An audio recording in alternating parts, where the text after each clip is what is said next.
बिहार में कांग्रेस कार्य समिति की बैठक को लेकर सियासत गर्मा गई है। रालोद नेता मलूक नागर ने कांग्रेस पर चुटकी ली है। उन्होंने कहा कि 1940 के दशक के बाद पहली बार कांग्रेस को बिहार की याद आई है। यहाँ पिछली कार्य समिति बैठक आज़ादी से पहले हुई थी। मलूक नागर ने तंज कसते हुए ये भी दावा किया कि कांग्रेस के इस कदम से साफ झलकता है कि पार्टी अति आत्मविश्वास में है। उनके मुताबिक कांग्रेस को लगता है कि वो राज्य में सरकार बनाने लायक सीटें जीत लेगी। बिहार की सियासी जमीन पर इस बयान ने एक नई बहस छेड़ दी है। जहां कांग्रेस अपनी बैठक से संगठन की मजबूती का संदेश देने की कोशिश कर रही है, वहीं विपक्षी दल इसे महज चुनावी रणनीति और आत्ममुग्धता करार दे रहे हैं। दिल्ली के मंत्री मनजिंदर सिंह सिरसा ने राजा गार्डन रिंग रोड चौक पर स्वच्छता अभियान में भाग लिया। उन्होंने कहा कि आज सिर्फ वे ही नहीं बल्कि पूरी दिल्ली सफाई के लिए सड़कों पर उतरी है। सिरसा ने बताया कि मुख्यमंत्री रेखा गुप्ता के मार्गदर्शन और प्रधानमंत्री नरेंद्र मोदी के जन्मदिन पर चल रहे सेवा पखवाड़ा के अंतर्गत राजधानी को साफ सुथरा बनाने का संकल्प लिया गया है। उन्होंने कहा कि हर विधायक, मंत्री और मुख्यमंत्री तक इस अभियान में झाड़ू लगा रहे हैं और राजधानी को चमकाने में अपना योगदान दे रहे हैं। छत्तीसगढ़ के पूर्व मुख्यमंत्री भूपेश बघेल ने रायपुर हवाई अड्डे पर मीडिया से बातचीत में कांग्रेस कार्य समिति की बैठक को विशेष महत्व बताया। उन्होंने कहा कि ये बैठक आगामी बिहार चुनावों से जुड़ी दृष्टि से अहम है। बघेल ने हाल ही में उठे मुद्दों का जिक्र करते हुए कहा कि SIR और वोट चोरी जैसे मामलों पर जनता की ओर से तीखी प्रतिक्रिया सामने आई है। साथ ही उन्होंने याद दिलाया कि राहुल गांधी ने स्वयं बिहार में यात्रा का नेतृत्व किया था, जिससे राज्य में कांग्रेस की सक्रियता और चुनावी तैयारियों का संदेश साफ मिल रहा है।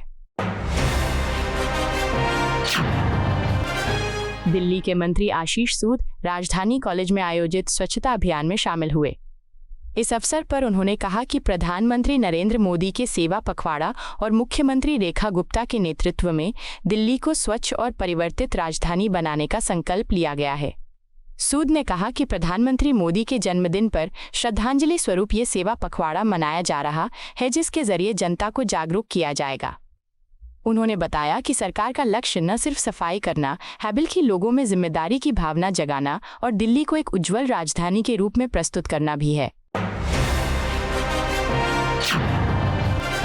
NDMC के उपाध्यक्ष कुलजीत सिंह चहल ने स्वच्छता अभियान में भाग लेते हुए राजधानी वासियों को स्वच्छता का संदेश दिया।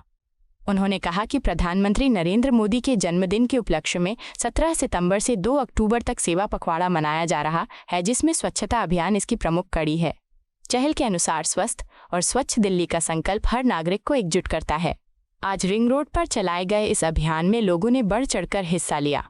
उन्होंने अपील की कि स्वच्छता को केवल अभियान नहीं बल्कि जन आंदोलन बनाया जाए, ताकि दिल्ली को एक बेहतर और चमकदार राजधानी बनाया जा सके। दिल्ली की मुख्यमंत्री रेखा गुप्ता ने अपने गृह क्षेत्र शालीमार बाग में स्वच्छता अभियान में हिस्सा लिया और राजधानी वासियों को स्वच्छता का संदेश दिया। उन्होंने कहा कि स्वच्छता केवल एक दिन का कार्यक्रम नहीं बल्कि सतत प्रतिबद्धता है। मुख्यमंत्री ने अपील की कि हर नागरिक को अपने देश और शहर पर गर्व करना चाहिए और कचरा फैलाने जैसी आदतों को तुरंत छोड़ देना चाहिए। उन्होंने कहा कि गंदगी न केवल हमारे परिवेश को खराब करती है बल्कि दिल्ली की खूबसूरती को भी धूमिल करती है। गुप्ता ने दोहराया कि स्वच्छ दिल्ली के लक्ष्य में सरकार किसी भी लापरवाही को बर्दाश्त नहीं करेगी। दिल्ली भाजपा अध्यक्ष वीरेंद्र सचदेवा ने चाणक्यपुरी स्थित राष्ट्रीय गुलाब उद्यान में स्वच्छता अभियान का नेतृत्व किया और कार्यकर्ताओं संग मिलकर राजधानी को स्वच्छ बनाने का संदेश दिया। इस दौरान उन्होंने कहा कि दिल्ली हमें जीवन देती है, परिवारों को, घर और बच्चों का पालन पोषण करती है, इसलिए इसे गंदगी से मुक्त करना सभी की जिम्मेदारी है।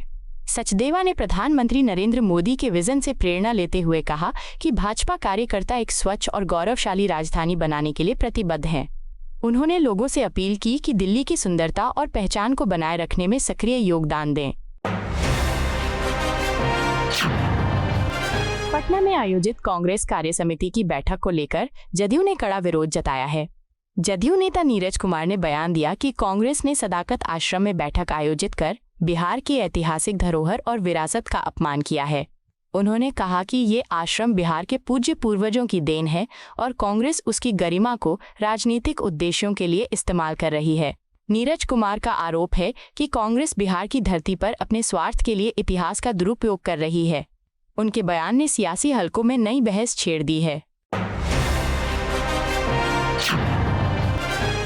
बिहार में हो रही कांग्रेस कार्य समिति की बैठक पर पार्टी नेता उदित राज ने बड़ा बयान दिया है। उन्होंने कहा कि राहुल गांधी के नेतृत्व में लोकतंत्र को पुनर्जीवित करने की दिशा में दूसरे स्वतंत्रता संग्राम की नींव रखी जाएगी।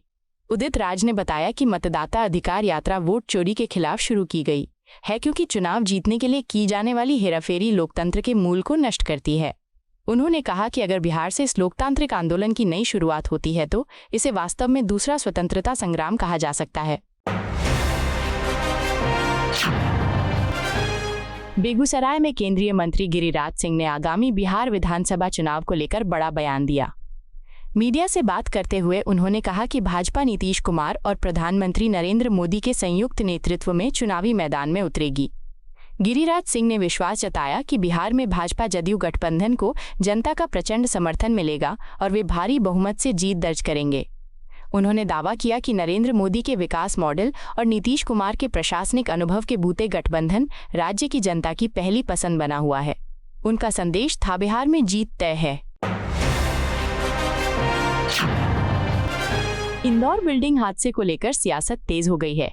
मध्य प्रदेश कांग्रेस अध्यक्ष जीतू पटवारी ने घटना पर गंभीर आरोप लगाए।